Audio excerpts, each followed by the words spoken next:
Bonjour à toutes et à tous, c'est parti pour une nouvelle vidéo sur la série Les Anneaux de Pouvoir. Nous sommes déjà à l'épisode 5 de cette saison 2, ça va très vite. En même temps, quand on donne directement 3 épisodes pour commencer cette saison 2, ça va forcément très vite. Donc on est à un peu plus que la moitié de cette saison 2, ça va très vite, toujours aussi plaisant. Même si peut-être l'épisode 5, j'ai un peu moins aimé, peut-être dans le rythme. Enfin bref, j'en parlerai dans cette vidéo, c'est parti. Ok, donc l'épisode commence directement sur une vue des montagnes. Alors j'ai beaucoup aimé la transition entre le pic de la montagne et du coup l'anneau des nains. L'effet de profondeur là sur notre cher roi des nains qui commence déjà à se faire un petit peu... On sent qu'il change très rapidement. Alors, dans les livres, on dit quand même que les nains ont une plus forte résistance face aux anneaux. Voilà, mais après, bon, on va dire que là, il fallait accélérer. Ils ont beaucoup accéléré dans cet épisode 5, ça allait très vite, j'ai trouvé. Parce que bon, il récupère son anneau. On se doutait que cet anneau allait évidemment servir à retrouver la lumière, ce qui est plutôt logique. Donc il creuse là où il y a des fondations, il découvre qu'il y a la lumière. J'ai trouvé ça logique. C'était logique en fait. Le problème c'était que tout était dans le côté sombre et il fallait juste réouvrir la lumière. Donc l'anneau est juste une sorte de X-ray dans Minecraft. J'ai vu des mèmes en mode quand il met l'anneau, c'est le mode X-ray sur Minecraft, en mode il voit tous les minerais.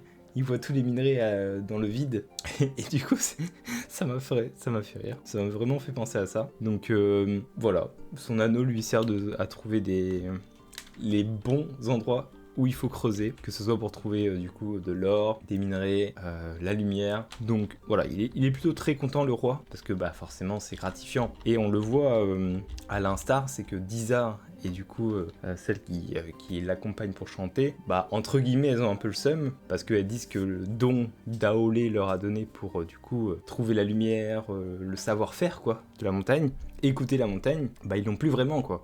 Donc je pense que là, c'est peut-être pour dire que la montagne, entre guillemets, ne répond plus à, on va dire, l'esprit d'Aolé, mais vraiment à l'esprit corrompu par l'anneau, du coup par Sauron derrière. Donc la lumière est de retour, c'est sympa, voilà, hein, les nains qui sont contents, forcément, ils retrouvent la lumière, ils vont pouvoir... Enfin, tout le monde est content, sauf Disa, hein, si vous remarquez, et du coup, c'est ses potes, ces petites madames là qui chantent avec elle. Alors, il y en a beaucoup qui disent que Disa sert à rien. Je trouve pas, justement, elle fait vraiment les rapprochements. Elle a quand même réussi à renouer du coup le lien entre Elrond, Durin, entre Durin et son père Durin.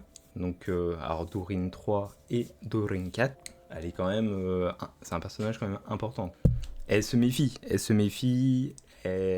elle voit les choses, elle sait entre guillemets ce qu'il ne faut pas faire et ce qu'il faut faire. Donc non, pour moi c'est quand même un personnage important. Ensuite, en Eregion, alors là c'est allé très vite aussi. Cet épisode pour moi il va beaucoup trop vite. Vraiment, j'ai trouvé que tout était trop rapide, genre tac, ça y est, la lumière est revenue. 10 secondes après, on a Narvi et du coup Celebrimbor. Donc ça dans les livres, normalement, ils sont censés avoir une amitié... Alors excusez-moi, 2 secondes. Donc ils sont censés avoir une amitié... un peu hors du commun, une amitié. Alors là, ils nous la montrent, l'amitié, rapidement, sans poser les bases avant, donc ils sont allés beaucoup trop vite sur ça. Et on nous présente du coup les ports de Durin. Alors là, j'ai vu des gens qui râlaient déjà en mode « Quoi ? Pourquoi il est construit ici ? C'est n'importe quoi, pourquoi ils sont même pas allés là-bas, devant les portes, devant le lac, etc. » Donc pour moi, là, c'est juste un prototype, c'est-à-dire que c'est la maquette qu'ils vont ensuite sculpter directement dans la roche. Donc pour moi, on verra un autre passage, un peu plus loin dans l'épisode peut-être, où, enfin j'espère, que Celebrimbor va se déplacer, accompagner Narvi pour discuter et essayer de voir la méfiance qu'il a envers Anatar pour dire... Ok, on va faire une porte, on va se donner un mot de passe, tac, ils en parlent, pour éviter qu'Anatar soit au courant. Bon là, il est au courant qu'il y a une porte qui s'est construite, il sait pas le mot de passe, parce qu'il se désintéresse complètement de ça, on le voit dans ses yeux, il est en mode vous me saoulez là, j'ai pas trop envie. Toi, c'est un peu le nouveau pote qui arrive, toi, t'as pas le feeling avec lui, t'es en mode putain, il me fait chier avec son nouveau pote là qui vient d'arriver, j'ai pas trop envie de m'en occuper, donc moi je vais juste faire la tête, je vais bouder. Voilà, il est en mode je boude et je m'en fiche. Et il se rapproche du coup de, j'ai oublié son nom d'elle, on va dire Celebrienne, hein, pour un peu la comparaison qu'il fera plus tard à Dame Galadriel. Donc Anatar avec son petit cocktail, hein, on sait pas ce que c'est, mais petit cocktail pour notre cher Anatar. Et voilà, hein, après on a... il pense aux humains déjà. Il peut se déplacer... il va se transformer en porte-bannière. Un proto-MDR, c'est pas un logiciel de porte de nain. Nani. Hop, on le met 2 secondes pour faire plaisir et basta. Ça mérite tout un épisode cette porte. Alors je sais pas si ça aurait mérité tout un épisode. Je sais pas. Je sais pas si ça mériterait tout un épisode. C'est peut-être un peu trop rapide, effectivement. Hein. Entre tout un épisode et 10 secondes, je pense qu'il y a moyen de faire quelque chose d'intéressant. Donc là, Anatar, dans sa tête, il est en mode il faut absolument que je termine au plus vite les anneaux de pouvoir. Il faut que je fasse ce des hommes. Donc il est en train de dire oui, ça serait bien de le faire pour les hommes. Sauf que Celebrimbor, il est en mode je veux plus. Je veux pas. C'est bon, on a assez fait, on va prendre quelques jours de vacances, on va se reposer. Si tu veux, on fait une petite balade en terre du milieu et on en reparle plus tard, quoi. Du coup, Anatar, il est plus en mode je suis pas content là. Je suis pas content. Là, on voit un peu l'égalité. C'est drôle parce que c'est vrai que les scènes sont assez stylées avec le bougeoir là qui fait un peu la balance entre les deux. Là, ils sont un peu au même niveau, entre guillemets. Et après, on peut voir juste après qu'il y en a un qui va reprendre le dessus. Parce que Anatar décide tant bien que mal. Il dit, bon, tu veux pas forger les anneaux, bah je vais le faire en fait. Je vais tout simplement le faire. Moi je suis le boss en fait. Donc je vais le faire moi-même. Et Celebrimbor il est en mode, il est relou quoi. Il joue sur ça quoi. Il joue sur ça. On voit qu'il arrive pas à le manipuler à 100%. Oui. Bah, en fait, comme il dit, il sème des graines dans son esprit et il y va petit à petit. Et Celebrimbor commence à se méfier quand même. Enfin, je pense qu'il le voit venir. On le voit plus tard dans l'épisode qu'il voit le truc venir. Il le sent au plus profond de lui. Il se dit non, c'est pas possible. C'est pas possible qu'il me fasse ça. Impossible. Donc après, j'ai bien aimé ce passage. Je trouvais que Numénor était par contre bien mieux réussi dans cet épisode que celui d'avant, qui était beaucoup trop rapide, trop. Donc là, on voit une image de Tol Eressëa. En tout cas, c'est ce que Pharazôn nous explique. Et j'ai trouvé ça vachement bien, sa façon de voir les choses de son côté, en mode le Meneltarma.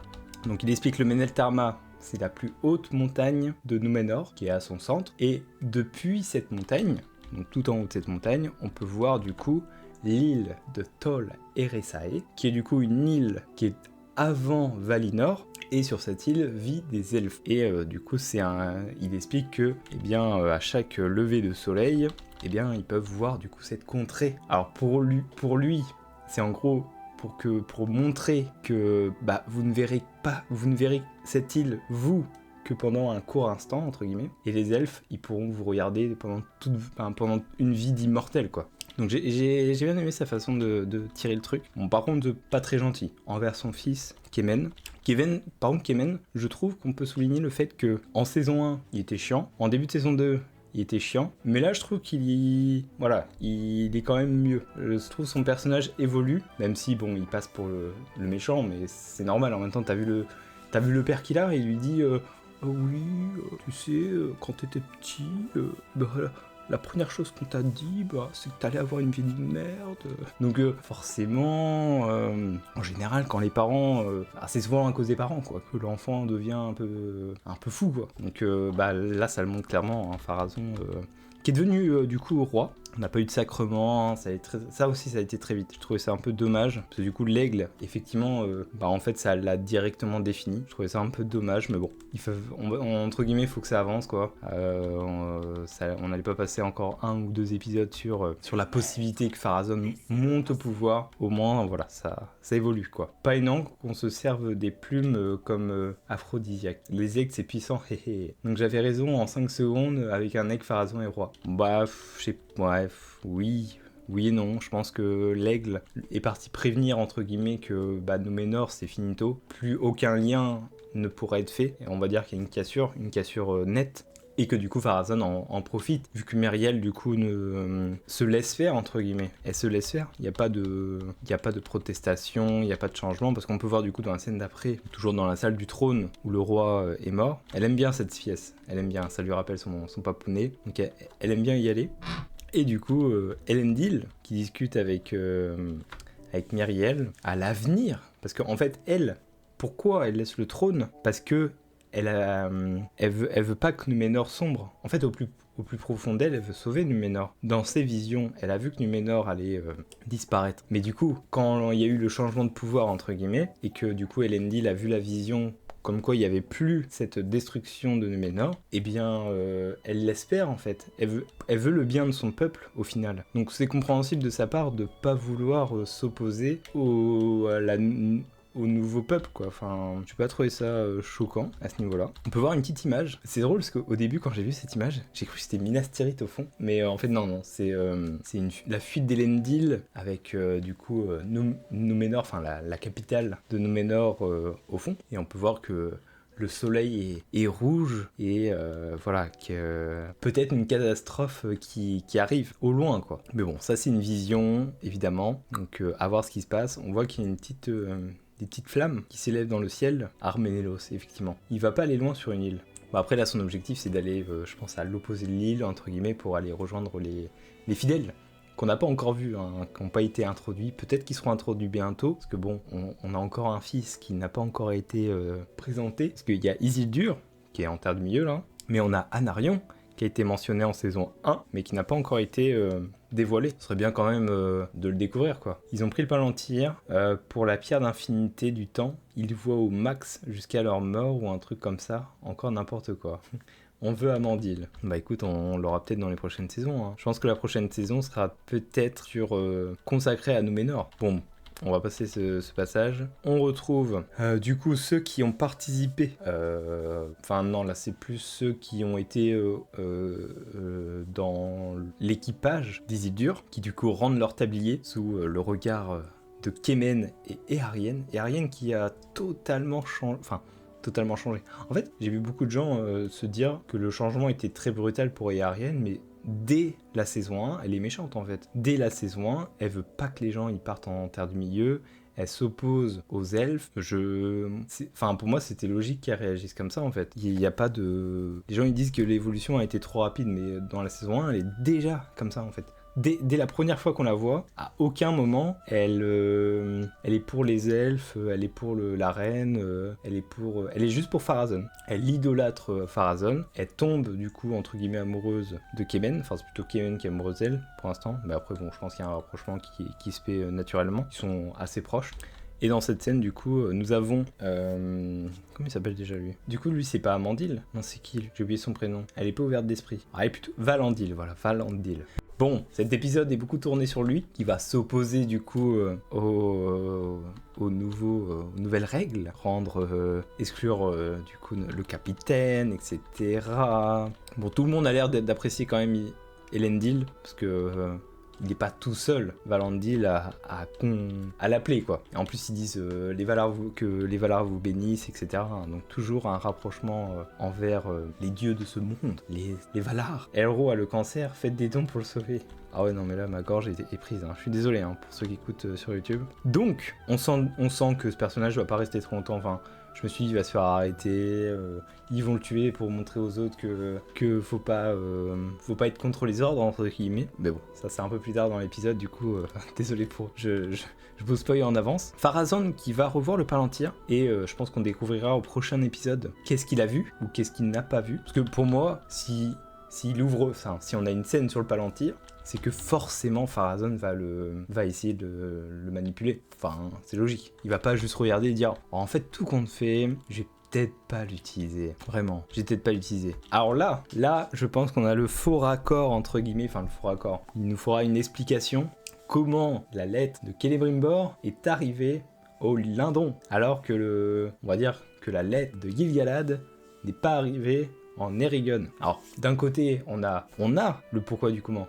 Les spectres ont tué du coup ceux qui emportaient le message. Il faut éventuellement supposer que, une fois que la compagnie est passée et que les spectres sont morts, ils ont pris un autre chemin et que du coup de l'autre côté le messager a pu passer. Moi je vois que ça comme solution. Mais après j'ai envie de dire, en vrai je pense qu'il y a une théorie qui est assez logique. C'est que Sauron, on sait très bien que c'est lui qui a réveillé les spectres. Donc d'un côté il savait qu'il fallait absolument pas qu'un message passe du Lindon en Eregion. Par contre, il fallait absolument que le message de Celebrimbor aille à Gil-galad. Donc il peut très bien dire au spectre de laisser passer, ou en tout cas de rester caché, si jamais il y a un messager qui vient d'Eregion en direction du Lindon. Pour moi, ça va pas plus loin que ça. Hein.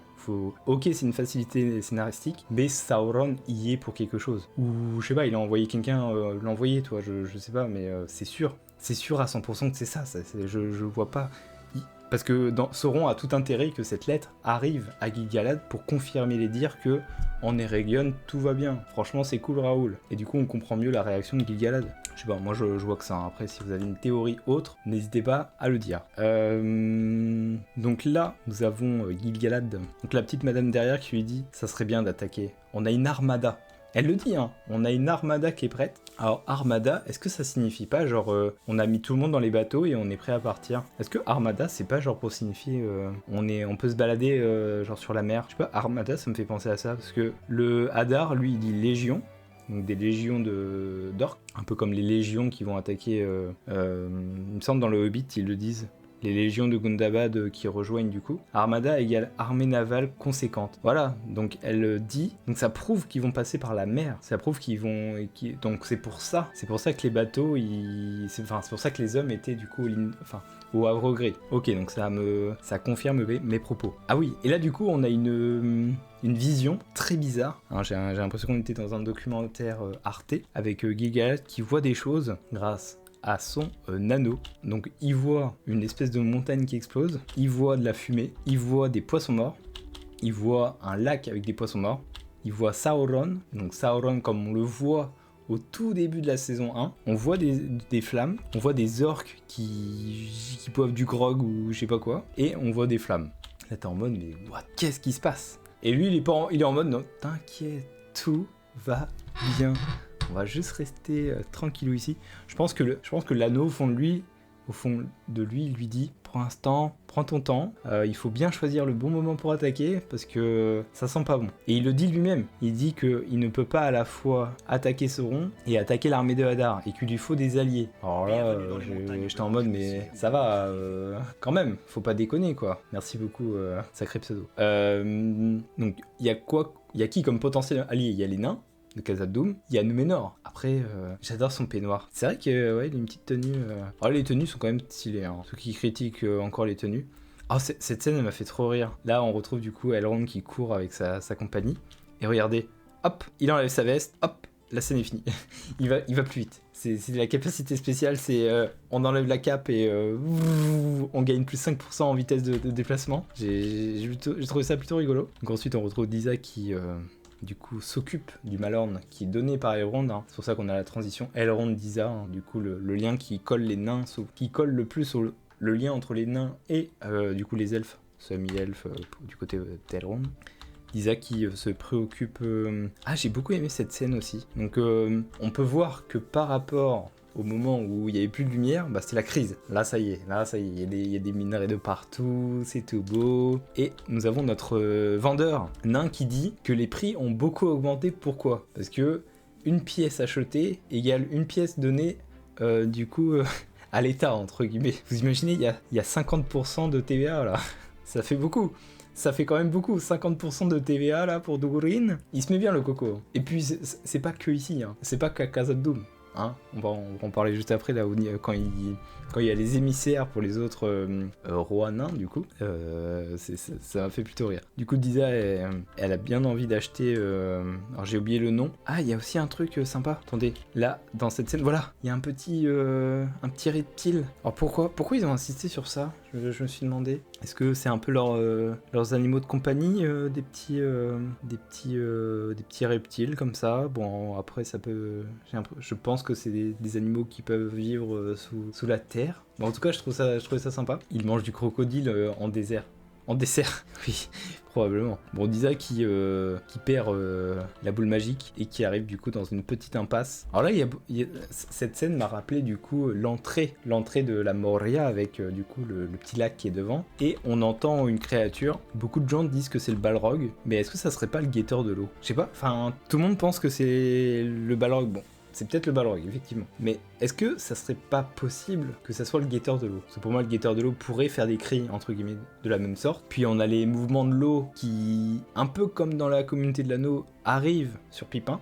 Je sais pas. Ça me paraît très bizarre. Après, voilà, c'est une théorie. Hein. Pour moi, c'est un nain qui fait un prank. Je pense qu'il y a un nain qui est caché tout au bout, genre, et qui répond comme ça. Oh. Alors là, tu crois que c'est la créature qui ressemble à un calamar dans les tréfonds de la montagne? Comment ça? Ils doivent les choper au lac, aux alentours. Il y a beaucoup de gens qui pensent que c'est Smaug. Quoi? Comment ça, c'est Smaug? Ah, la petite créature là? Ah, j'avoue qu'il y a peut-être moyen. Ah, attendez, on va juste mettre une autre musique. On va mettre plutôt la petite comté. Smaug, il est à l'est, non? Je pense que c'est pas Smaug. Je pense qu'il faut pas...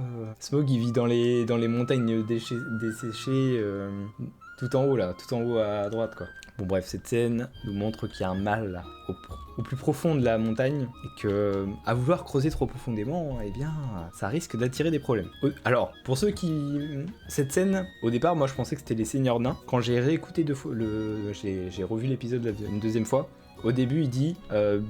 bonjour les émissaires quoi, il dit directement que c'est des émissaires. Alors pourquoi il n'y en a que 5 alors qu'il y a 7 anneaux? Ça c'est une bonne question. Est-ce que potentiellement il en donne 5 aux différents seigneurs nains? Il s'en garde un pour lui et un pour son fils, sachant que Disa à un moment lui dit n'accepte surtout pas l'anneau, fais-moi une promesse, à voir, à moins que lui s'en ait un aussi, je sais pas, je sais pas trop.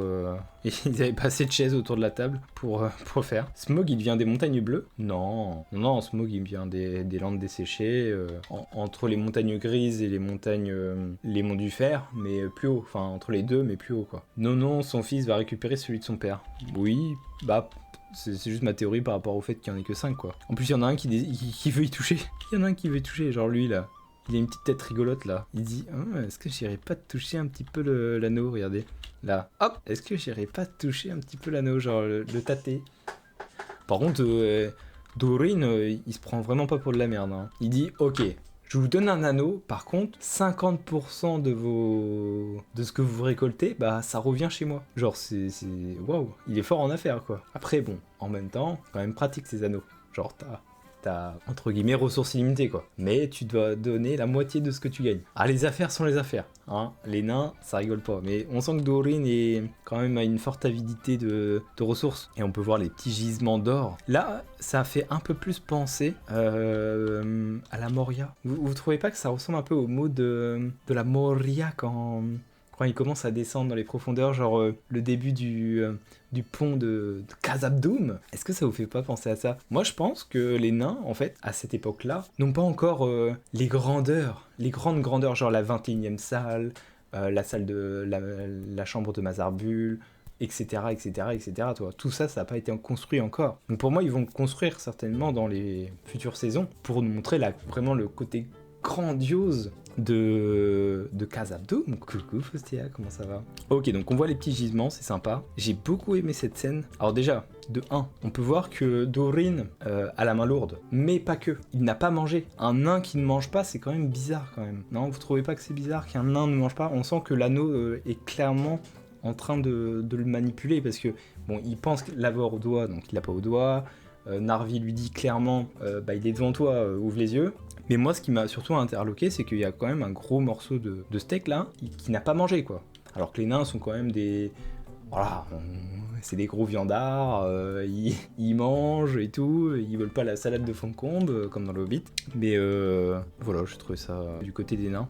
Et on sent que Durin est quand même pas mal atteint, plutôt vite. Mais bon, là on sent qu'il y a une accélération, que en saison 1, on a quand même passé une saison à attendre la fabrication des anneaux. Ils allaient quand même pas attendre 2 saisons pour commencer à montrer les effets des anneaux. Que bon, je pense qu'il y a eu pas mal de critiques par rapport à ça, et que ils se sont dit, ok les gars, on va accélérer. Peut-être qu'en saison 3, ils vont réajuster, c'est-à-dire faire un truc un peu plus lent, prendre un peu plus son temps sur certaines choses. On sent qu'il y a une amélioration, hein, de toute manière, hein, ça c'est clair et net. Donc ouais. Pour cette scène, j'ai plutôt bien aimé. Il dit, on va creuser plus profondément. Et Narvi lui dit, ouais, mais il y a des règles. Il y a des règles qui ont été instaurées il y a des dizaines d'années. Et lui, il dit, c'est qui a mis ces règles? C'est qui? Et il dit, c'est vous, monseigneur. Ok, on abolit les règles, c'est parti. Et juste après, du coup, il y a son fils qui arrive qui lui dit, non, mais en fait, ça serait vraiment bien de pas creuser. à Skip, hein, dit ça, voilà, elle entend des choses, ça serait bien de pas creuser, hein. Il y a un mal qui dort au plus profond là, calme, on se calme. On peut creuser, mais prenez votre temps quoi. Le père il est en mode non, on va creuser, go, let's go. Bon, il est très content de son fils, voilà, on va pouvoir passer à autre chose. Et du coup, on retrouve, merci beaucoup pour le follow, Cajou, les rôles se sont échangés, exactement. C'est vrai qu'au début, le roi ne voulait pas creuser. Et c'est son fils qui disait mais oui il faut creuser, il faut aider les elfes, go trouver le mithril. Et là maintenant c'est le père qui est en mode creusons plus profond, prenons tout ce qu'il y a. Et le fils qui est en mode mollo là. Un guetteur de l'eau on sait. Bah moi ma théorie c'est que ça soit un guetteur de l'eau. Parce que j'aimerais que ça soit un guetteur de l'eau et que j'aimerais pas que ça soit un balrog et que le balrog soit qu'on le revoit ok mais qu'on le voit pas détruire, enfin bref, je vais pas spoil mais qu'on voit pas le balrog quoi. Après en vrai de vrai, s'il y a le balrog, qu'est-ce qu'on s'en fout quoi. Enfin moi je préfère un truc stylé genre visuellement, on voit le balrog qui commence à tout casser et tout, ça peut être grandiose. Même si c'est pas en accord avec le lore, mais entre guillemets on s'en fiche parce que au final il détruira le royaume plus tard, toi. Donc qu'il le pète maintenant ou qu'il le pète dans 2000 ans, y a pas voilà quoi. Et après tu fais la chute d'Arnor. Non, la chute d'Arnor ça n'a rien à voir. C'est juste que l'histoire du Balrog, on sait que c'est au troisième âge, ok, mais qu'est-ce que ça apporte à l'histoire? Pas grand chose entre guillemets que Khazad-dûm soit explosé avant ou après. C'est juste que ouais, c'est peut-être plus par rapport à la bataille d'Anazul bizarre qui serait du coup très... je sais pas. Bref, on s'en fiche, pour l'instant on n'a pas de Balrog, donc on ne va pas théoriser sur ça. Moi je croise les doigts pour que ça soit un guetteur de l'eau. J'ai bien aimé le petit truc ici, la petite forge, je sais plus comment on appelle ça, mais bref. On voit les petits parchemins, ce serait bien de... S'il y a des gens qui décryptent du coup... les parchemins ici, je suis sûr qu'il y a des choses intéressantes à en tirer. On peut voir la porte de Durin qui est en train d'être dessinée avec les différents motifs, les différentes... Je trouvais que c'était mal amené. Genre ça là, à moins que là elle pense que Celebrimbor est à ce moment-là Sauron et elle veut le tuer entre guillemets avec un marteau, enfin je sais pas, lui mettre l'assommer, je vois pas, parce que quand même le marteau il vole quoi. Genre là on s'est cru vraiment dans Harry Potter quoi. En fait je trouve ça dommage qu'il nous ait pas montré le monde invisible. Parce que concrètement qu'est-ce qui s'est passé? Il se passe que l'anneau, bon après c'est vrai que ça dépend dans quel point de vue on se met. Si on se met dans le point de vue de Boromir qui essaye de poursuivre Frodon, qui a mis l'anneau, bah on voit pas Frodon, on voit juste des feuilles, un tas de feuilles qui bougent. Donc là on était un peu dans la vision où on ne voit pas le monde invisible. Mais je pense qu'ils auraient dû faire les deux, nous montrer aussi le monde invisible, où du coup elle voit la vraie nature de ce qui est autour, elle voit qu'il y a Sauron qui est dans la pièce, et ça aurait été beaucoup plus stylé je trouve, de montrer cette scène. Là on est juste dans l'incompréhension, sauf que pour moi les gens ils comprennent en fait, enfin tu mets l'anneau, tu deviens invisible, enfin en tout cas cet anneau, qui était un test, tu vois, j'ai trouvé ça bizarre. Mais Sauron serait cramé. Pas forcément, parce qu'il peut, entre guillemets, faire une illusion. Ouais, mais enfin, elle dit que Sauron est dans la pièce. Mais du coup, elle le voit, enfin, c'est ça qui est bizarre, en fait. Si Sauron n'était pas dans la pièce à ce moment-là, et qu'elle le voit, entre guillemets, dans la cité, je sais pas, imaginons qu'Celebrimbor, il est à un autre endroit, les elfes, ils sont, je sais pas, un peu tous en train de souper et tout, et elle le voit dans la cité. Elle sait que Sauron est dans la cité. Sauf que là, on est dans la même pièce. C'est-à-dire que tout le monde est dans la même pièce. Que ce soit Celebrimbor, que ce soit les artisans, qui ne parlent pas beaucoup, hein. Ils sont un peu en mode on est là, on ne réagit pas. Et ça aussi je trouve ça un peu dommage que les figurants ne participent pas plus, soit je sais pas en faisant un peu de bruit, en entre guillemets criant, ils ont aucune réaction en fait. Ils sont là, ils regardent. Ça je trouve ça un peu dommage. Pour les artisans je trouve ça un tout petit peu dommage qu'ils aient pas un peu plus d'âme à part elle. Des PNJ, ouais c'est un peu ça, c'est un peu des PNJ, ils écoutent, ils sont là quoi. Bon, du coup, on découvre qu'elle a l'anneau, qu'elle a vu le monde invisible et tout.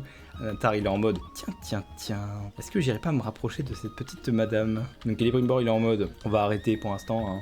Arrêtons les bêtises. Il y a des anneaux mineurs qui donnent l'invisibilité, qui n'en est pas vraiment une. Sinon, Gandalf aurait directement su que c'était l'unique en voyant Bilbo disparaître. Ah oui, pour ceux qui pensent que seulement l'anneau unique peut rendre invisible, c'est faux. Ah bah oui, effectivement. Parce que oui, on pourrait penser que l'anneau unique a été créé, entre guillemets, vu que tu penses que, entre guillemets, c'est que l'anneau unique qui rend invisible. En vrai, ouais, il y a bon, les gardes qui arrivent et qui disent, il y a Durin 4 qui est là et qui aimerait vous parler. Lui, il est en mode, non. Enfin bref, il y va quand même. Il y va quand même parce qu'il veut pas qu'Anatar lui parle. Et c'est là où Durin... Par contre, je trouve que c'est très bien fait le côté nain, elfe, qu'il est très bien joué dans la scène. Parce que là, on a vraiment l'impression qu'ils sont juste à côté. Hein. Je trouve que c'est... Je vais être méchant, hein, mais je trouve que c'est mieux fait que dans le Seigneur des Anneaux. Enfin, sur le Seigneur des Anneaux, c'est souvent contre-plongé, avec souvent des enfants pour les hobbits, hein, je parle pour les hobbits. Les enfants, ensuite on remet l'acteur, enfant, acteur. Là, c'est le même acteur. Il y a pas de... Je pense qu'il n'y a pas de doublure. Je te banne là. Non, je te parle juste de la différenciation de taille pour les nains et les elfes. Je trouve qu'il est bien joué. À moins que là, ça soit une doublure. Effectivement, là, c'est peut-être... Non, t'as dit que c'était mieux. L'unique, c'est dans la flamme du destin. Oui, je le recolle, il a l'anneau depuis le début. Ah ouais? C'est intéressant aussi de montrer des anneaux mineurs pour le lore. Oui, c'est sûr. Donc là, il lui explique que soit les anneaux sont ratés, que soit celui qui les a faits a usé de maléfisme. Et là, bah, du coup, il tique direct en mode mais Anatar, est-ce que ça serait pas ce petit méchant pas beau qui aurait fait ça? Bon, la petite discussion avec le monde invisible, hein, qui connaît, oui, je l'ai déjà vu, incroyable, compliquer la vie, tout ça. Petite référence à Galadriel. Bon, elle fait une tête un peu bizarre quand même. Mais en vrai, est-ce que ça... Mais pour moi, c'est Celebrian, elle. Hein. Enfin, c'est un peu la fille cachée, genre perdue. Je sais pas, elle pourrait jouer Celebrian quand même. MDR. Bon, je vais pas m'attarder sur cette scène. Ah, on arrive à la fameuse scène du sacrement, entre guillemets. Non, c'est pas un sacrement, c'est un... c'est un hommage, je sais pas. Comment on appelle ça ici? Je sais plus. Yo tout le monde, je passe juste pour te donner de la bonne humeur et même au chat. Continuez, bonne journée, je vous souhaite de passer une bonne journée. Bah écoute, merci beaucoup Maël. J'ai hâte de voir comment il va prendre le pouvoir à la tête des orques, le Sauron. Bah clairement ouais, on a hâte de voir ça. Bah il nous reste 3 épisodes, donc il va s'en passer des choses je pense. Cette scène m'a donné envie de retourner mon canapé. Ah carrément, de retourner le canapé. Au début, le prêtre, il dit la même phrase que Gandalf dit à Pipin, si vous avez remarqué. Je ferai peut-être une comparaison sur Twitter, etc. de cette scène. Mais il dit mot pour mot les mêmes paroles. Donc, j'ai bien aimé les petits coquillages en mode bougie. Souvent, souvent dans les films, c'est pas genre dans des feuilles ou des nénuphars. Des trucs comme ça quand tu mets sur l'eau. Bon là ils utilisent des coquillages, toujours en rapport évidemment avec la mer, tout ça. On peut retrouver l'arbre qui illumine entre guillemets leur journée, qui définit le temps, etc.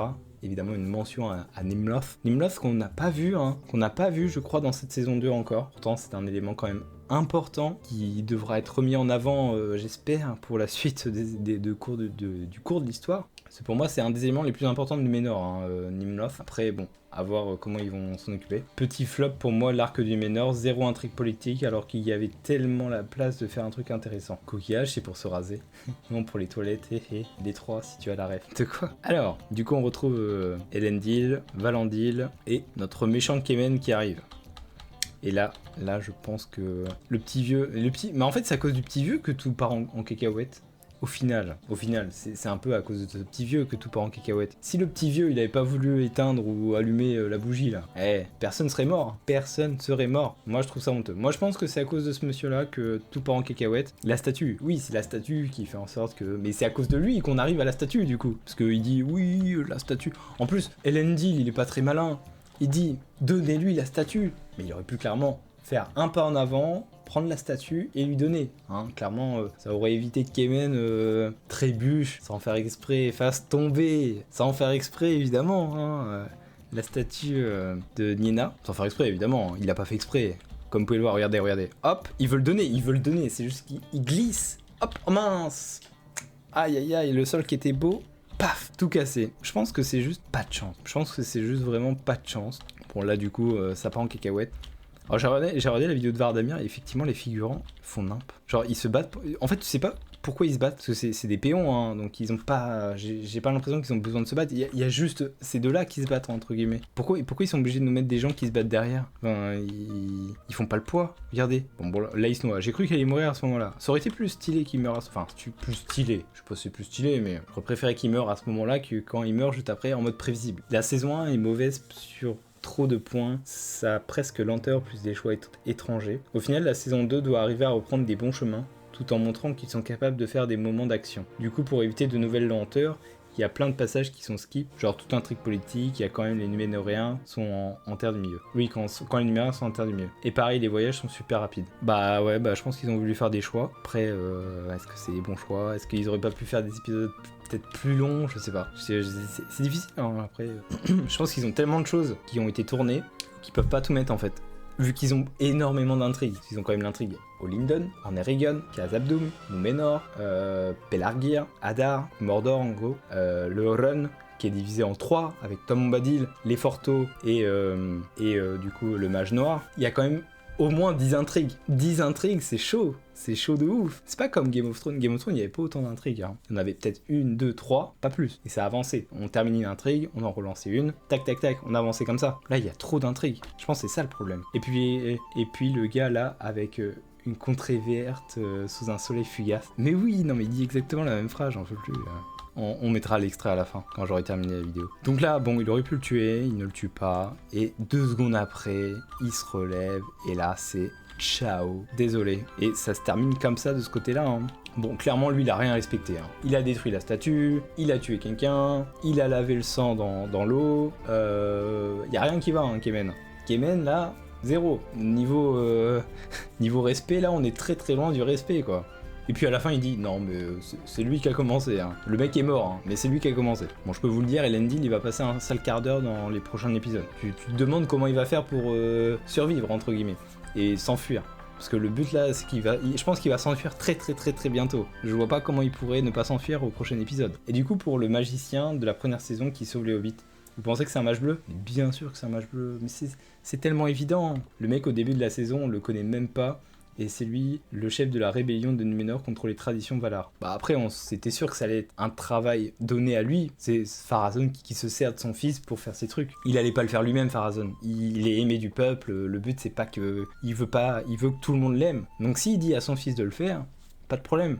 C'est pas lui, toi. D'ailleurs, j'ai pensé à un truc, mais Kemen, c'est de l'elfique. Pourquoi Pharazôn lui a donné un nom Adunaïk à un fils avec un nom elfe? Il va y avoir une entourloupe avec sa mère qui devait être une fidèle. Ben je pense que... Il le dit, entre guillemets, il dit que ta mère a dit que t'avais un destin funeste, en mode, vu que t'es né, entre guillemets... avec un nom elfique, bah ta vie, entre guillemets, elle est vouée à être compliquée, quoi. Et je pense que sa mère est morte parce que, du coup, soit elle est morte, je sais pas, au tout début, soit... on sait pas, on connaît pas, on n'a pas le background de la famille de Pharazôn, en tout cas. Oui, mais peut-être que le destin était pas si funeste, mais juste lié au Valar, et donc négatif pour Pharazôn. Ah oui! Ah bah lui, il le met dans l'autre tournure. Ah bah oui, non mais Pharazôn, lui, il pense à l'inverse de ce qu'il faudrait... Enfin, selon la tradition des Valar. Ouais, mais cette partie de Númenor, c'est censé être une prise de pouvoir de Pharazôn à travers une évaluation politique, chose qui n'a même pas là. Enfin, ils ont raccourci le truc, quoi. Il y aura certainement d'autres intrigues politiques plus tard, je pense qu'avec... ce qui va se passer ensuite, ça sera plus intéressant que là. Après, c'est mon avis, mais de toute manière, on l'a bien vu qu'ils ont rushé l'histoire du côté de Númenor, donc ça sera pas autrement, quoi. Du coup, on arrive vers la fin de l'épisode avec Celebrimbor qui est en mode il commence à me saouler, lui, là. Est-ce que je lui dirais pas de partir? Parce que il commence vraiment à m'emmerder avec ses anneaux, lui. Bon, il force, il discute, il dit qu'il va les faire, et il lui dit en fait, c'est à cause de toi que les anneaux sont pourris.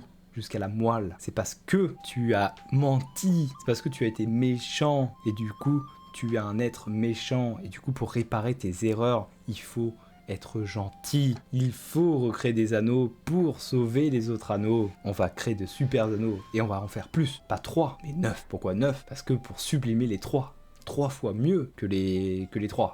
Ça fait trop chier que la série puisse prendre le temps. Tu penses que Link, vu que les gens sont pleins en saison 1, que c'était trop lent, ils ont du coup accéléré le rythme à fond pour que ça plaise plus. Mais je trouvais que dans les épisodes 1, 2, 3, ça allait encore le rythme. Le 4, ça va aussi. Mais là, vraiment, dans le 5, le rythme, il est trop rapide. Beaucoup trop rapide, je trouve. Sur certains points, évidemment. Hein. Bon, là, on a le fiston qui implore de changer les choses.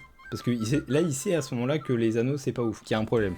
Qu'il y a vraiment un problème. Bon, son père, lui, il est en mode t'inquiète, je te redonne ton titre de chef nain. Et Lisa qui a très peur, parce qu'elle sait très bien que il y a un anneau qui est pas fou là. Il y a un anneau qui est pas ouf. Bon, là, il parle de sublimer les anneaux, qu'il va falloir bien travailler à l'école, sinon on va pas pouvoir avoir des anneaux très très bien. Et Anatar qui leur dit t'inquiète, ça va bien se passer cette fois-ci. Et ça se termine un peu sur Celebrimbor qui est en mode ah, je suis un peu dubitatif, est-ce que j'aurais pas fait une erreur?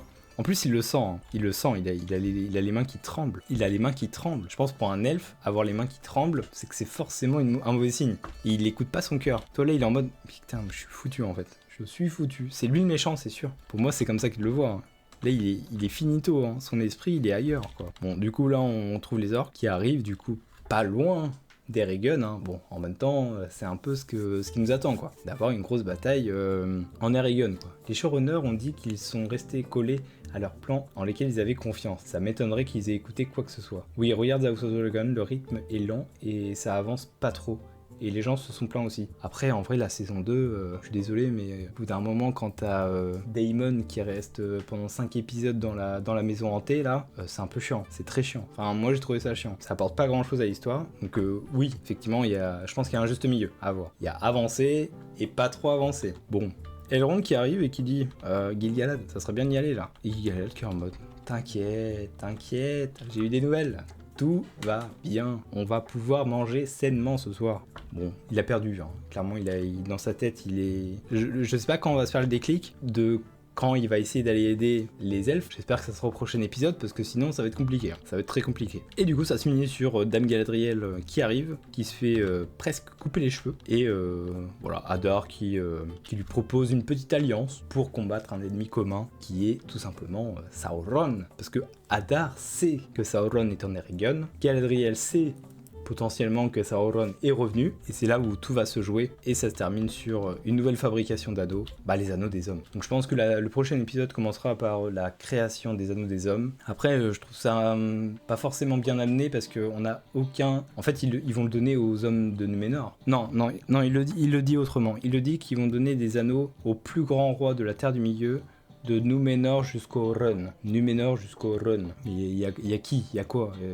Ils vont pas en donner au Hobbit quand même. Je sais pas. Oui, la saison 2, c'est une bande-annonce de 8 heures pour la saison 3. C'est exactement ça, Link. La saison 2, c'est une bande-annonce de 8 heures pour la saison 3. En même temps, dans le bouquin, Daemon ne fait rien à Harrenhal. Donc ils ont meublé. Oui, après ils auraient pu faire autre chose que de le montrer, quoi. Ils ont surtout cut 2 épisodes de la S2 de House of Dragon pour rater une S4, et ça se voit dans l'écriture. Mais en vrai, depuis que les forts sont arrivés, je suis quand même curieuse pour les hobbits, alors qu'avant c'était clairement aux elfes. Moi j'aime bien les forteaux, je trouve qu'ils apportent beaucoup aux hobbits. Et je sais qu'il y a beaucoup de gens qui aiment pas les pieds velus. Après voilà, je pense que c'est les goûts, les couleurs, c'est plus compliqué de s'attacher à eux, mais peut-être parce qu'ils vivent pas énormément d'aventures. Il y a eu beaucoup de déserts, on a eu une petite tornade. Les orientaux, ça serait bien d'en apprendre plus sur eux, leurs coutumes, etc. Mais bon, on verra bien. Et 27 jours pour les hobbits. La saison 1 est une intro, la saison 2 une bande-annonce, et on n'est pas sorti du sable. Non mais là, il parlait de House of Dragon, Elissa. Mais la saison 1 est une introduction pour les anneaux de pouvoir. Ok.